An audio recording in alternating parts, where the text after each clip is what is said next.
The race for the U.S. Senate is taking shape. Attorney General Ken Paxton came out early announcing a challenge to U.S. Senator John Cornyn. Meanwhile, many have been wondering which Democrat will enter the race. Gromer Jeffers, political writer for the Dallas Morning News, has a new article out offering a little insight to that question. He's joining us live. Gromer, thank you for your time. Good to see you, Ashley. So you have some information. You wrote this article about a little meeting that happened with some big names in the Democratic Party. Tell us about it. Yeah, this doesn't happen a lot, but on May 31st, some of the leading Democrats in the state, Colin Allred, Beto O'Rourke, Joaquin Castro, the congressman, and State Representative James Tallarico, they all got together to talk about the prospect of putting together a statewide ticket to run for office in 2026 next year.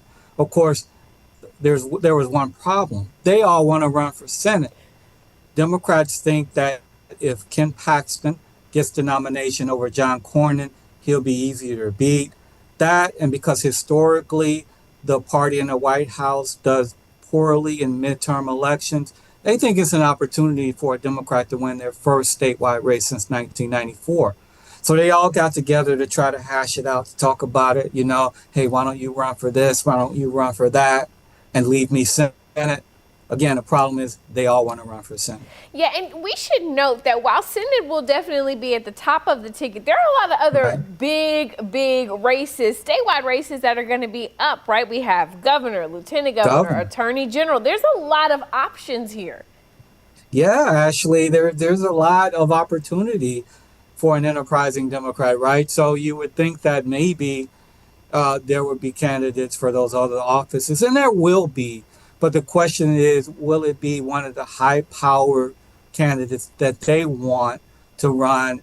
And the other thing is this, Ashley. So if you have a strong candidate in the Senate race, right, it would help to have a strong candidate for governor, strong candidate for attorney general, and lieutenant governor. Because if you don't, you kind of leave that candidate at the top of the ticket all alone. And quite frankly, because of what happened with the fight over vouchers and education savings account in this legislative session, Greg Abbott, the Republican governor, has been sort of public enemy number one for Democrats. So you would think that they would try to find a strong candidate to run against him as well. Which is a new concept, I would think, for Democrats to look at this as a ticket concept, right? Instead of just having one person. It seems to be a new strategy that they're trying to drum up here. Yeah, because the last time something similar to this happened was in 2002, back when John Cornyn first ran for Senate. There was a so-called Democratic Party dream ticket with Ron Kirk against John Cornyn and Kirk Watson against Greg Abbott for Attorney General and John Sharp for Lieutenant Governor, and then there was Tony Sanchez for Governor against Rick Perry. That they lost. It didn't happen. That dream became sort of a nightmare for them. And since then, they haven't really come close to developing that kind of high-powered ticket. This time they hope they can do it, especially since they think that the political climate will be conducive for some surprises next year.